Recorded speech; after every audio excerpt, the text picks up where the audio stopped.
हरिः ओम्।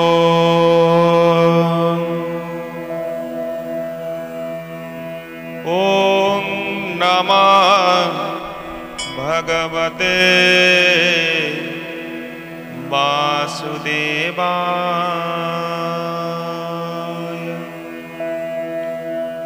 ॐ नमो भगवते पुरुषोत्तमाय।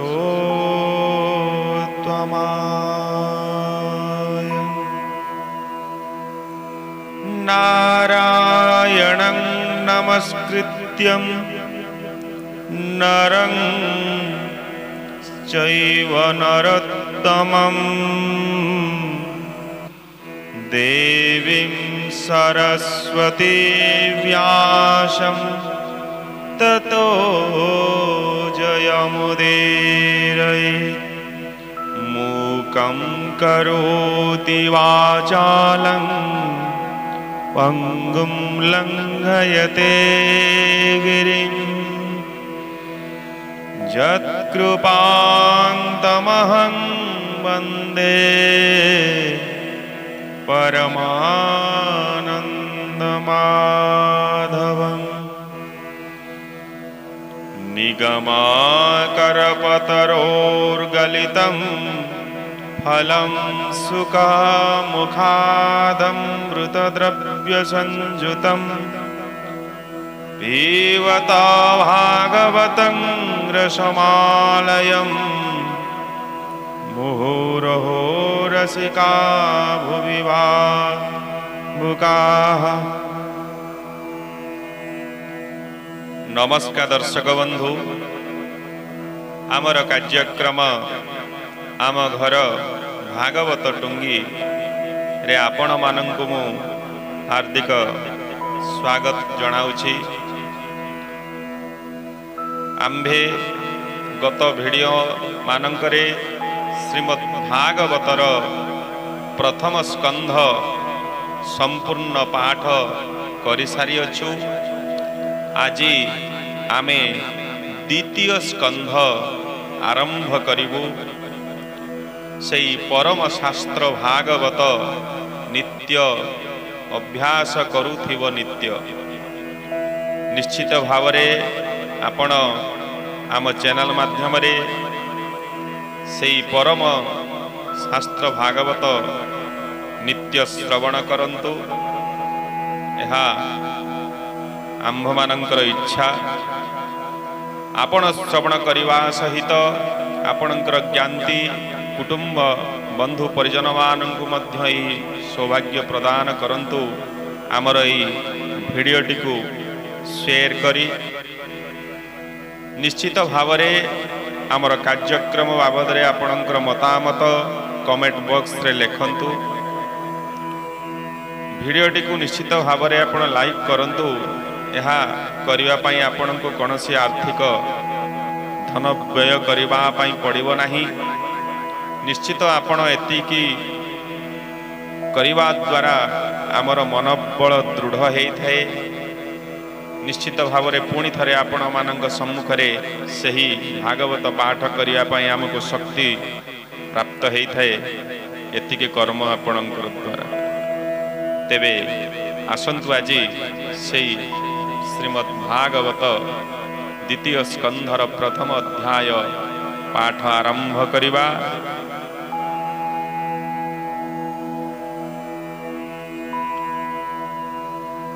श्री शुकोवाच हरिचरिता चिन्ति ध्याने कमल मधुरवचने रमापुलके निज देहि कहन्ति राजा मुख चाहि। हे भाग्यवंत नृपवर वरिष्ठ प्रश्न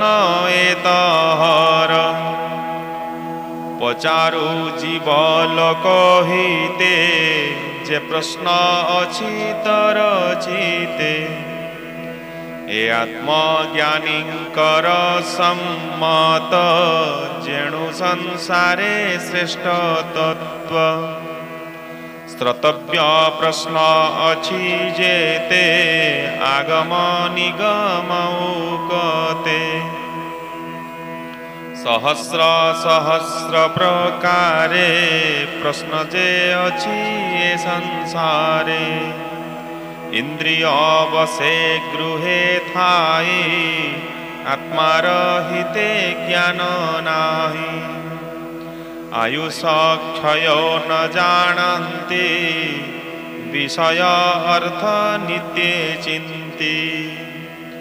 निद्रा हरई अर्धबल अधवा बधु संग मेल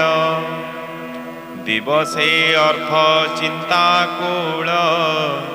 कुटुंब भरणे व्याकुल पुत्र कलत्र धन पाई आनंदे तांक मध्ये थाई विष्णुर माया नित्य चिंती निकटे मृत्यु न देखंती मरण देखु थाई डोले अज्ञाने भ्रमे सुख भले एणु संसार प्राणींकर आत्मार गति आगोचर एणु ए संसार भाव तेजी आत्मार गति निश्चिते भजी जे हरि सर्व घटे पूरे निर्लप बाह्य अभ्यंतरे तार महिमा शुणी कर्णे नाम को चारि वदने एकथा सांख्ये जोगे जानी स्वधर्म निष्ठा परिमाणी जन्मर लाभ ए प्रमाण अंतेषु मरे नारायण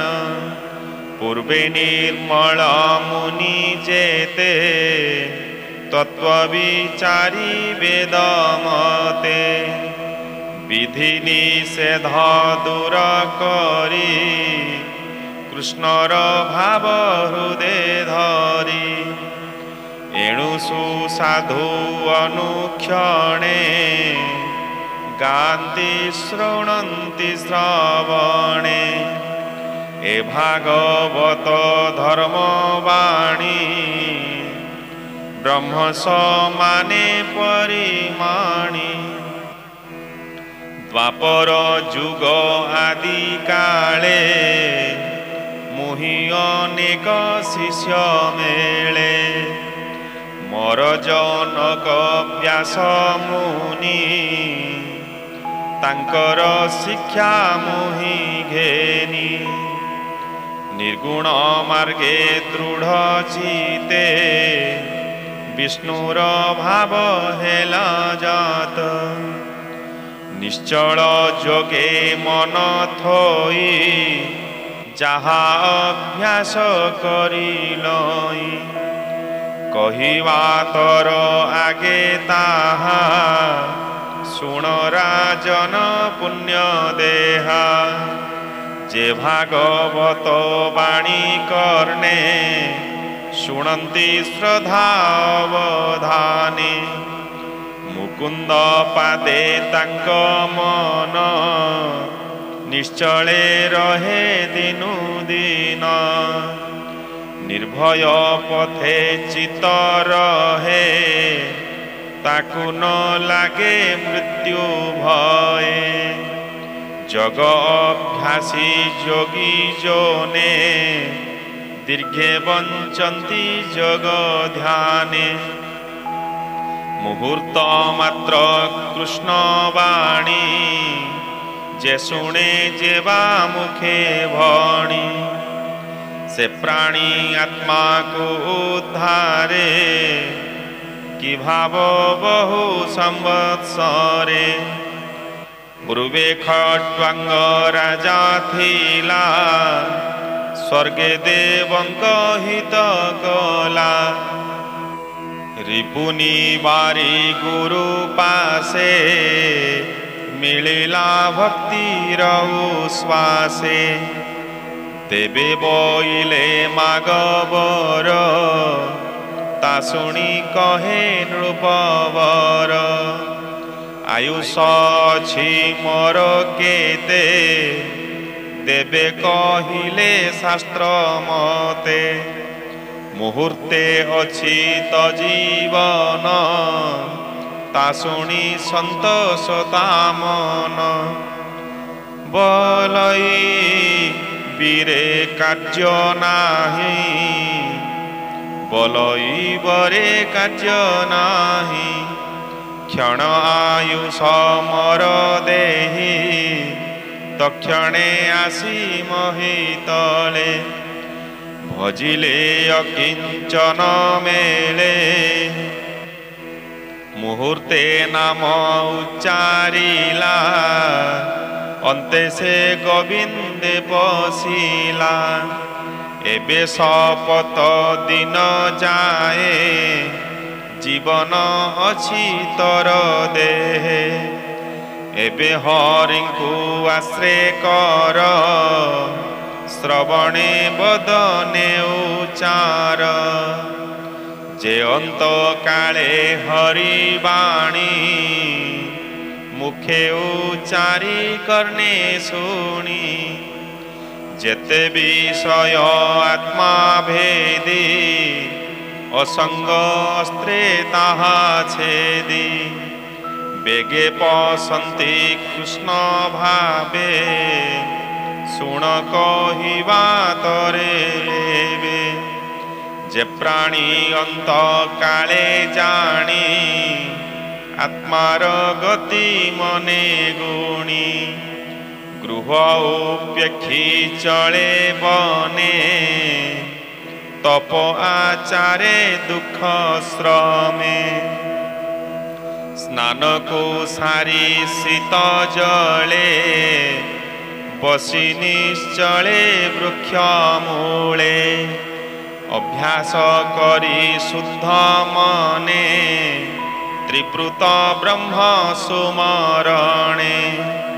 प्राण पवन जगे रुंधी सकल इंद्रिय निरधि बुद्धि सारथी आश्रय करी विषय समूह निवारी कर्मे चंचल मन चले निरपी कृष्ण पाद तले एका शरीर चिंती नित्ये बंचिब अनुक्षणे प्रांते मन को निर्विषय करी सकल चिंता न सुमरी मन प्रसन्न जेते बेले ज्ञान प्रसरई निश्चले स्वभावे मन दृष्टपणे आवृत रजतम गुणे एणु धारणा आश्रय करी मनर मल अपहरी एमंते जगर धारण जगीर भक्तिर लक्षण राजोवाच धारणा जग चिंते धरी एमंते तरे ब्रह्मचारी धारणा हन्ते सुनिश्चल बेगे हरई मनुमल जोगिंक धारणा एमंते शास्त्रर अनुभव मते गुरु वचन केवा जानी जगधारणा परिमाणी एणु अभ्यास प्राणी करे एमंत मनुमल हरे श्री शुक उवाच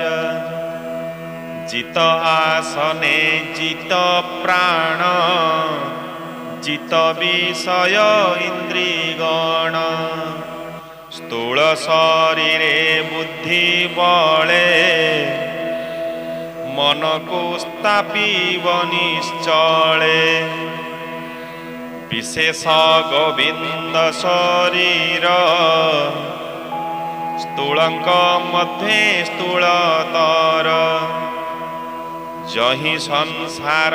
परिमाण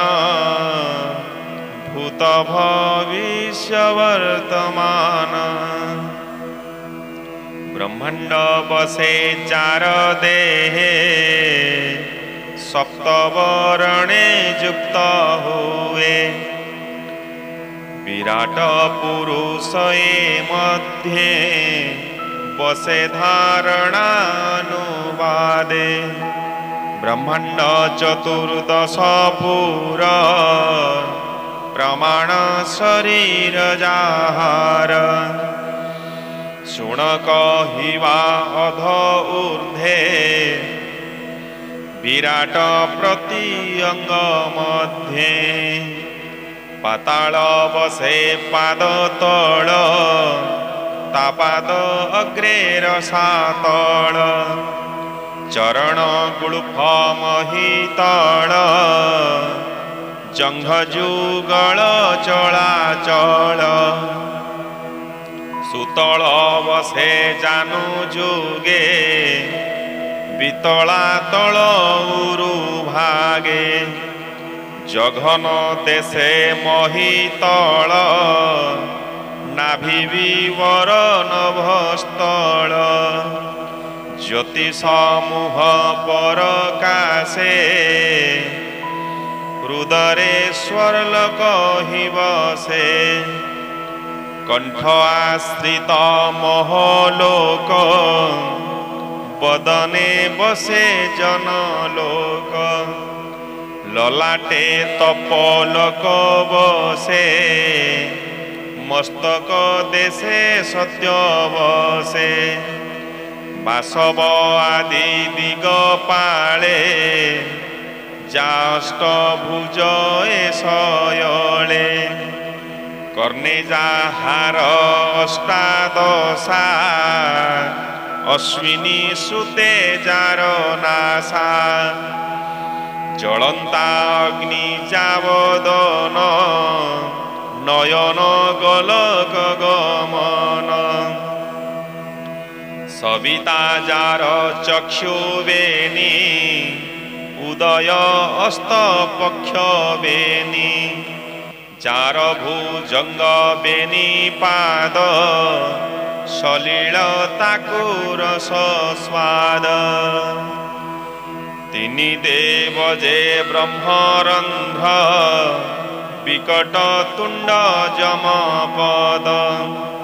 जहार तुम्भे स्नेह कला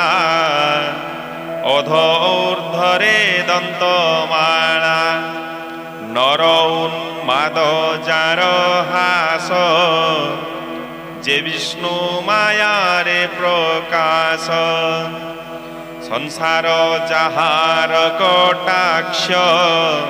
ए जीव लभेता प्रत्यक्ष ऊर्ध्व अष्टरे लज्जावसे लभवसई अध देशे धर्म बसई स्तन जुगे अधर्म बसे पृष्ठ भागे अंडे बसई प्रजापति मित्रावरुण कसे स्थिति बक्षरे न सागर निचय गिरि मध्य जे अस्ति चय सकल नदी नाड़ी सार वृक्ष औषध लमजार अनंत विद्ये जहि बसे श्वास पवन चासे जहार गति जान काल जीव संहार जार खेल प्राणी संहार क्रीडा तार सुण हे कुरु वीरवर जिमुत गण जार केश संध्या जाहार निजवास प्रकृति हृदय जाहार जाहार मन निशाकर विज्ञान शक्ति जामहिमा अंतकरण रुद्र सीमा करई अश्व अश्वतर नख समूहे करिवर जे पशु मृगादि विश्वेशय सर्वकल्पित कटि देशे पक्षीए जार व्याकरण बुद्धि विषय मुनिगण चार निवासी नर देहे जहि कल्पित माया मोहे गंधर्व विद्याधर आदि चारण गणिका प्रसिद्धि किन्नर गण जार स्वर विद्यरे कल्पित ईश्वर ब्राह्मण जार मुख जात क्षत्रिय भुजरु संभूत उरुरु वैश्य उत्पत्ति पादरु जात शूद्र जाति नाना प्रकार काम बहि अभीष्ट देवे जार देहि निगम कर्म कांड जेते जाहार कर्म ए जगते एमंते ईश्वरंक देहे बसे असत्य सत्य प्राय एमंते स्थूल शरीरे धारणा जगे निर्विकारे मन निरधि जग बले विष्णुर चरण कमले सर्व शरीरे भगवान तातहु के बाछि अन्य से सर्वबुद्धि अनुभव जीवे परम ब्रह्म लाभ स्वप्न जाग्रते जार अंत के जानी पारे ता वृत्तांत सत्य परमानंद निधि जार भजने सर्वसिद्धि जन्म मरण जार तहु के अवागचरता कहूँ एमंत कही सुक मुनि हरसे हरि भाव घेनी सानंदे परीक्षित मेले जहाँ कहिले गंगा कूले द्वितीय स्कंधे भागवत कहिले दास जगन्नाथ इति श्री मद्भागवते महापुराणे पारमहंस्यां हंस्यायां संहितायां वैयासिक्यां द्वितीय स्कंधे सुख परीक्षित संवादे महापुरुष स्वस्थान वर्णने नाम प्रथमोऽध्यायः।